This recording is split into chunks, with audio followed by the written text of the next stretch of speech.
baby. Now that I have you, stay. Let me love you, baby. Let me love. Hola, muchas gracias por conectarse, muchas gracias, doctor, por su tiempo. Yo sé que deben ser momentos bastante agotadores para todo el personal de salud.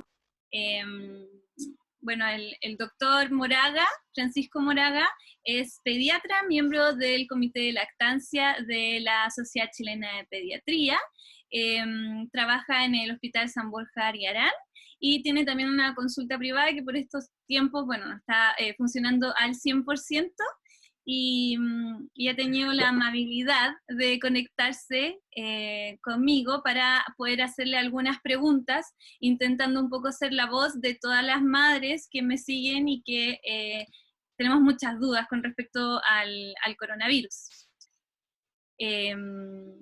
Así que bueno, gracias doctor, y para hacerlo lo más breve posible voy a partir al tiro con la primera pregunta, ¿le parece?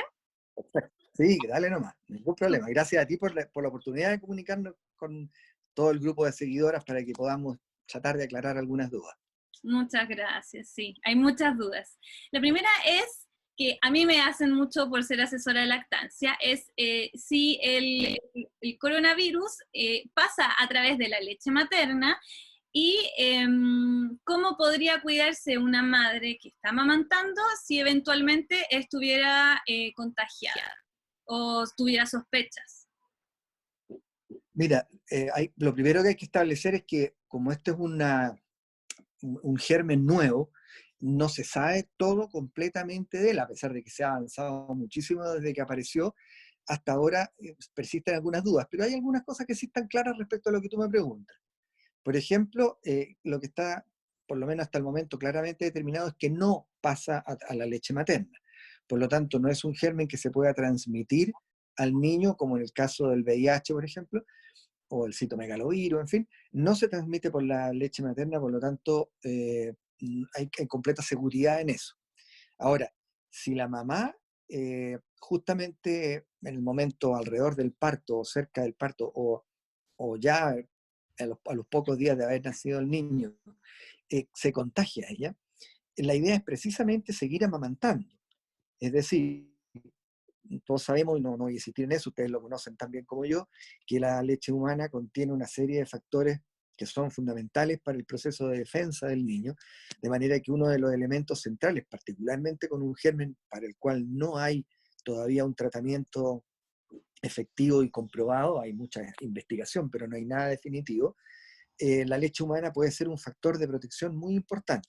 Entonces, aparte de las medidas de protección personal que la mamá tendría que tener, es decir, usar mascarilla en el momento de amamantarla, lavarse muy bien las manos antes y después de cada vez que tenga que interactuar con su hijo, es decir, las medidas básicas de cuidado higiénico correspondiente, debiera mantener la lactancia. Y si eso no es tan posible o cuesta mucho mantenerlo, la alternativa es extraerse leche y poder darle leche extraída de ella a su bebé. Sería como las dos opciones, porque a lo mejor pongámonos que la mamá está con mucha sintomatología y se siente muy mal, no se siente con la fuerza necesaria para estar amamantando directamente, siempre existe la posibilidad, ¿no es cierto?, de extraerse y poder almacenar de su leche y dársela a su recién nacido. Perfecto. Eso sería como lo ideal. ¿Mm?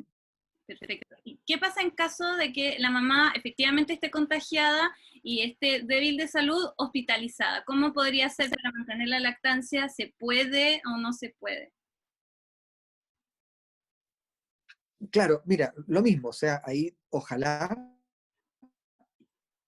los establecimientos pudieran disponer de la posibilidad, ¿no es cierto?, de que la madre se pudiera extraer la leche y dársela. Es muy probable que si está en una condición de gravedad y tenga la mamá que estar siendo sometida a procesos de oxígeno, a procesos de que ventilen mucho, porque recordemos que la administración de oxígeno aerosoliza muchas partículas respiratorias y por lo tanto el entorno de la madre también va a estar sometido a una posibilidad, ¿no es cierto?, de contaminación, y en ese sentido, estando la madre hospitalizada, probablemente la posibilidad de que amamante directamente a su hijo va a ser bastante más compleja, porque como te digo, las partículas aerosolizadas que van a estar siendo suspendidas al ambiente pueden hacer claramente que haya un factor de transmisión un poquito mayor para el bebé. De manera que en esas circunstancias lo fundamental sería poder dar todas las facilidades desde el punto de vista de los establecimientos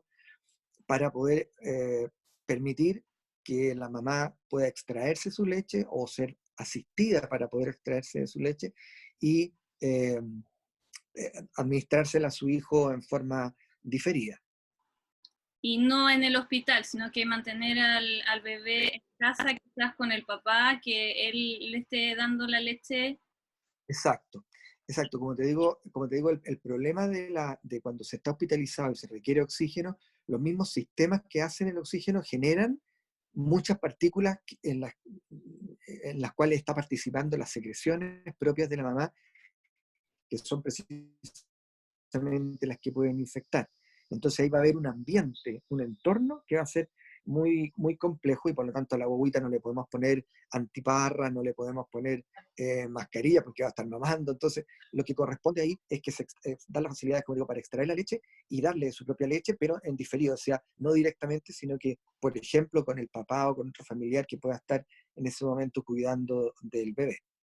Ya, súper, muy bien. Y aprovechar de recordar que no necesariamente tiene que ser con una mamadera, podemos usar la técnica de jeringa o Por con supuesto, bolsita, por con supuesto, vasito, totalmente, para no totalmente. Los introducir. sistemas, digamos, ahí.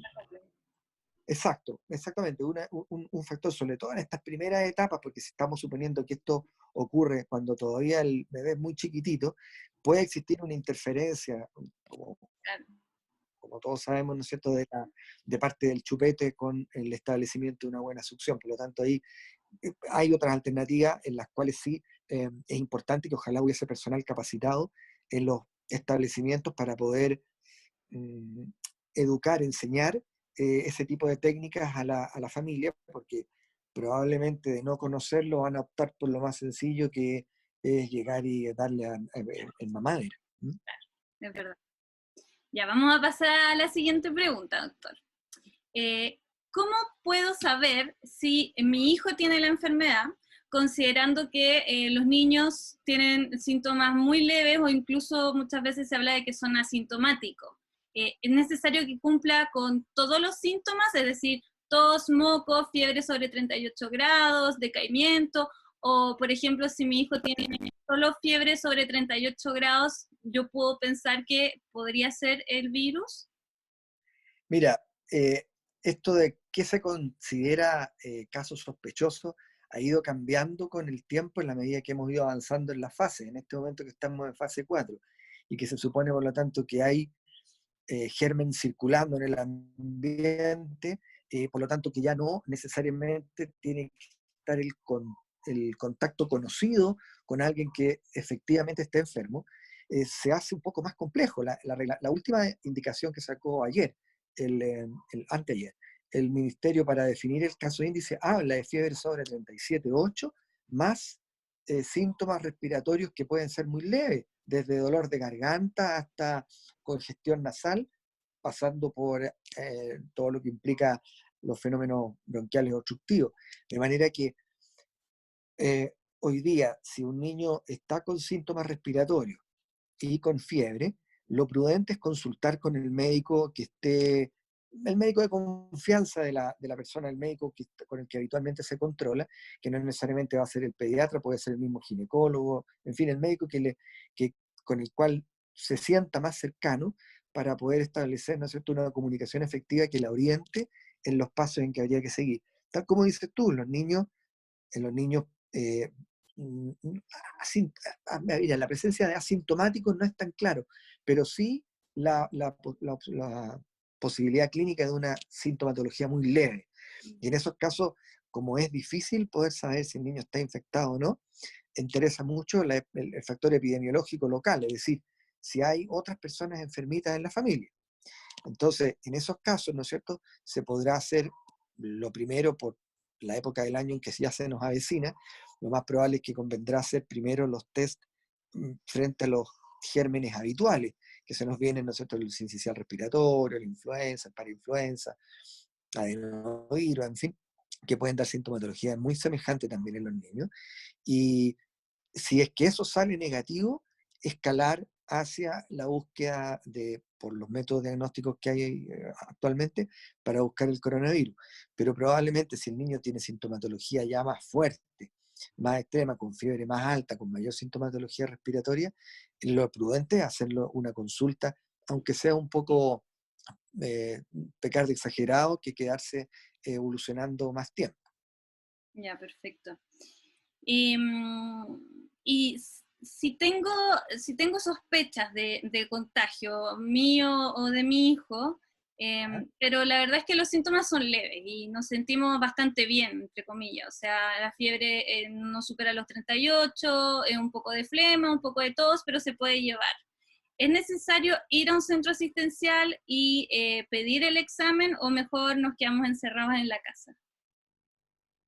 No, absolutamente. O sea, si la sintomatología es leve y claramente no existe, digamos, una evolución que esté progresando, vale decir que los síntomas se vayan empeorando y el niño tiene poca temperatura, menos de 48 horas, la verdad es que lo prudente más bien es observarlo en el domicilio, no acudir a los servicios de urgencia inmediatamente, sino que tener un poquito de paciencia, de vigilancia, de cuidado, y como te decía, por último, se puede contactar telefónicamente o por WhatsApp con su médico.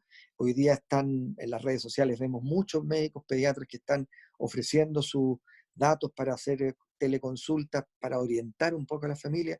El mismo Chile Grecia Contigo y Salud Responde tiene teléfonos donde se pueden consultar y hacer eh, estas mismas dudas si es que la evolución empieza a generar un poquitito de duda.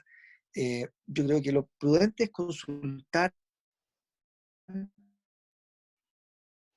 primero en forma o por los medios electrónicos de los que se dispone, idealmente con el médico que haga de cabecera en forma regular, recurrir a estos otros sistemas y dejando para la consulta a urgencia cuando efectivamente ya la situación o se prolonga más de 48 horas o claramente la sintomatología respiratoria agobia al niño, vale decir, le impide alimentarse, le genera vómito, la tos lo despierta en la noche, vale decir, circunstancias que ya están impidiendo que el niño haga su vida habitual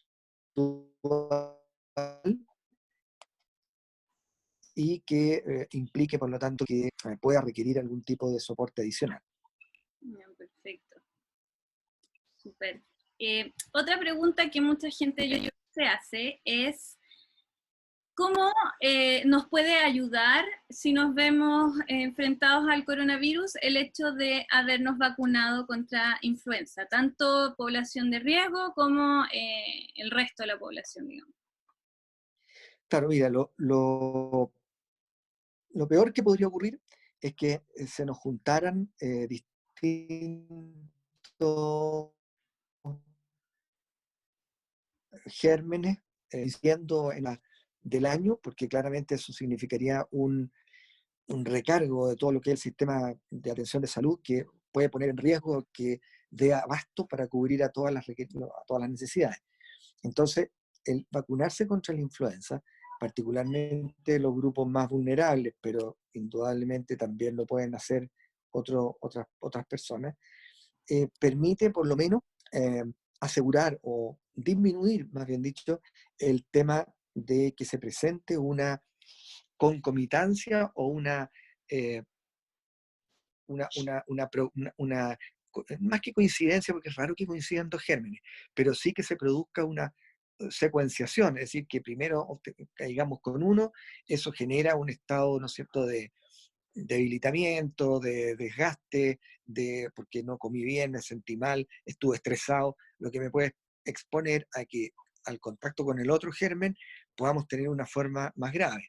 Entonces, la ventaja de vacunarse contra la influenza, no porque eso nos vaya a proteger contra el coronavirus, sino que para evitar, por una parte, la concomitancia, que como te digo, no es muy habitual que coincidan dos gérmenes en un mismo momento, pero la secuencia, que vaya uno y después otro, porque eso sí que nos puede estar generando una situación bastante más delicada desde el punto de vista de salud. Ahora, la gente que ya tiene de por sí alguna condición de salud que lo hace más vulnerable a las infecciones, es decir, lo que se conversa siempre, ¿cierto? Personas muy obesas, con cardiopatía, diabéticos, etcétera, obviamente que tienen una, um, una doble importancia el tema de la vacuna, porque no solamente tienen el riesgo de hacer estas infecciones sucesivas, sino que además tienen de base ya una condición que si ocurre esto, eh, naturalmente vamos a tener un factor adicional para poder tener una evolución desfavorable. Y por lo tanto, la vacuna ahí también cumple un rol muy significativo para poder, de alguna manera, contener, atenuar o tratar de hacer menos intenso la sintomatología. Perfecto, ¿Sí? perfecto. Y, otra pregunta, que bueno, como yo, la comunidad en realidad que tengo es más bien de madres, ¿cierto? También hay algunas que están embarazadas y quisieran saber si hay ya nociones de cómo afecta este virus al feto, al embrión, en caso de contagiarse una mujer embarazada. Mira, siempre se ha establecido que pudiera haber un poquito más de riesgo en cualquier infección cuando esto ocurre dentro del primer trimestre del embarazo. De ahí para adelante, la verdad es que son muy pocos los gérmenes, y entre los cuales no está actualmente incluido el coronavirus, que pueden provocar problemas. No se han descrito eh, problemas teratogénicos, o decir, de daño fetal, relacionados con la infección de la mujer embarazada que dañen al feto. Eso no se ha descrito. No ha aparecido, se han buscado si hay alguna asociación con algún tipo de malformación probable, con algún tipo de daño directo al feto, y no. Lo que sí se ha presentado, ¿no es cierto?, es que si la infección, como la mujer embarazada está más en uno de los grupos vulnerables en general a las infecciones, pudiera, a través de generar una infección importante o más grave, poder de alguna manera afectar una evolución apropiada del embarazo, pero no por una acción directa del germen sobre el feto, sino que más bien por la gravedad que tiene, que pudiera tener la mujer embarazada por la infección que ella está cursando, ¿sí? No sé si me explico, o sea, Sí, sí. no porque el virus vaya a atravesar la placenta y afecte al feto, sino que más bien por la gravedad que puede estar cursando la infección en la mujer que está durante el embarazo, ¿sí? Por la afectación que le produzca a ella directamente. Y Sí. un mito pequeñito, bueno, no pequeño, en realidad bastante grande, que se ha escuchado mucho que ahora se desaconseja utilizar antiinflamatorios porque al parecer algo potenciaría el virus. ¿Es cierto? Mira, por ahí hubo algunos reportes que asociaban, ojo, asociación, que no significa causalidad. Ya. Asociación significa que en los pacientes que cursaron más graves había mayor uso de algunos antiinflamatorios, particularmente ibuprofeno. Pero por otro lado, si eso es causa o es efecto, es difícil de establecer, porque también las personas que están más graves, con más fiebre, naturalmente, por estar más graves, están tomando más productos de los que controlan la temperatura, en este caso ibuprofeno. Por lo tanto, más que considerar que es el ibuprofeno mismo el que pudiera estar produciendo problemas, es más probablemente ese consumo asociado a que en los pacientes más graves. O sea, más bien la relación probablemente está más relacionada con que por ser más grave estamos tomando ibuprofeno, y Claro. no porque por estar tomando ibuprofeno se haya hecho más grave, ¿sí? Eso ha sido motivo de harta investigación, y en este momento precisamente está todo el grupo de epistemónicos, que es un grupo que se dedica a hacer estudios de medicina basada en evidencia, analizando toda la evidencia que se ha ido acumulando en este poco periodo. Recordemos, igual voy a insistir, que todo esto es una fase de todavía que estamos aprendiendo muchas cosas de este virus. O sea, todas las cosas que estamos diciendo tienen un fundamento, pero mm, en este caso particular, en el caso de los antiinflamatorios, ese fundamento todavía falta bastante como para que uno pueda decir con propiedad si hay o no alguna relación. Hasta el momento no parece, y por lo tanto no podríamos decir que hay que evitarlo. Lo que sí parece más lógico es que con aquellos elementos que sí están probados, que son más seguros, como el paracetamol, uno debería partir con eso. Y dejar, digamos, como los antiinflamatorios en general, como una segunda línea frente a la persistencia de fiebre que aparece o reaparece antes del periodo de que pueda volver a tomar paracetamol. Perfecto. Bueno, una última pregunta que yo sé que no tiene la respuesta, no creo, pero quiero aprovechar que estoy hablando con un médico. ¿Cuándo cree usted que podamos por fin decir, ok, podemos salir a la calle nuevamente eh, con un poco de tranquilidad? Porque se ha hablado de meses, 2 meses, 3 meses de cuarentena, hay gente que dice que hasta la primavera vamos a estar en cuarentena. No sé, yo sé que no hay una respuesta exacta, pero ¿cómo lo ven ustedes, los médicos? Mira, no hay una respuesta exacta porque los modelamientos que se han tratado de hacer para poder predecir cuál va a ser el comportamiento del virus tienen que tomar distintos escenarios en cuenta para poder establecer cuál podría ser el comportamiento. Lo que se está tratando de hacer es que la curva de evolución de esta infección sea de bajo nivel, pero eso implica que va a ser muy arrastrada. ¿Por qué? Porque este es un virus nuevo al que no conocemos, nuestro sistema inmune no conoce, y por lo tanto nos vamos a tener que enfermar muchos, un porcentaje importante ahora este año, y el resto se irá distribuyendo en los próximos años. Se establece que probablemente un 50, 60 o incluso hasta un 70% de la población podría infectarse. Eso implica, ahora, no todos van a ser graves, la gran mayoría van a ser cuadros leves, ¿no es cierto? Eso significa que si la curva es plana, pueden tomar muchas semanas en que logremos, ¿no es cierto?, en que la gente haga la infección y por lo tanto podamos ya llegar a un momento en que esté la mayoría de la gente inmunizada por haber hecho la infección y ya pueda ir volviendo a hacer su vida un poco más normal. Eh, si la evolución fuera al revés, como ha ocurrido en otros países, donde se produce por falta de las medidas de control, que se produce un pic muy alto y por lo tanto mucha gente se enferma al mismo tiempo, probablemente el tiempo que va a pasar en que podamos retomar una vida relativamente normal debería ser menor, pero a costa de un colapso de los sistemas de salud, a costa de mucha más mortalidad, a costa por lo tanto de tener un impacto social mucho más elevado. Entonces ahí hay que tratar de balancear cuáles son las cosas más importantes. Como lo lógico es privilegiar todo lo que tiene que ver con tratar de mantener la vida, las medidas que se toman van a hacer probablemente que tengamos un nivel relativamente bajo de casos, pero por mucho tiempo.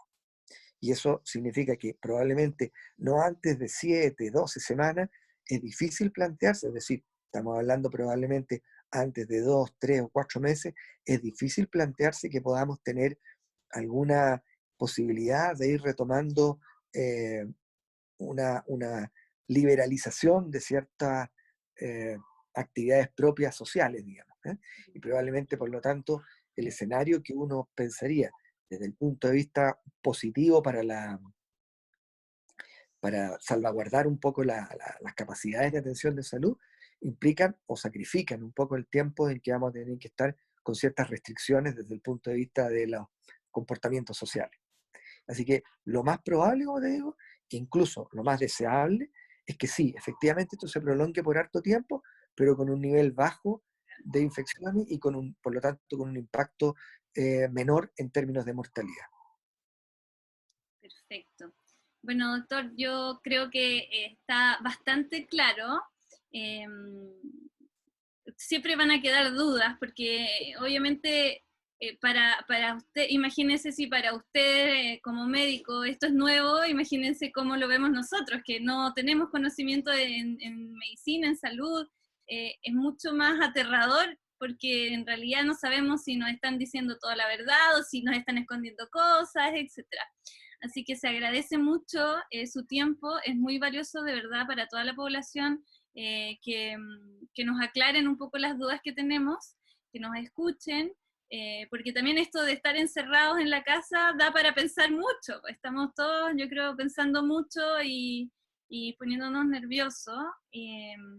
Así que, bueno, en conclusión, yo creo que queda cuidarse, hacerle caso a las autoridades, confiar en el sistema de salud y estar bien atentos a cualquier síntoma, pero siendo razonable. O sea, si no es nada que nos ponga muy mal, mejor quedarse en casa para no ir a propagar el virus, ¿cierto? Completamente, o sea, yo creo que, como te decía, aquí hay que ser muy responsable, tanto con los demás como con uno mismo, y hay que ser muy respetuoso también de lo mismo, porque gran parte de las acciones que se están haciendo son producto de un aprendizaje en el que estamos. El mundo entero, esto no es un tema a nivel nacional solamente.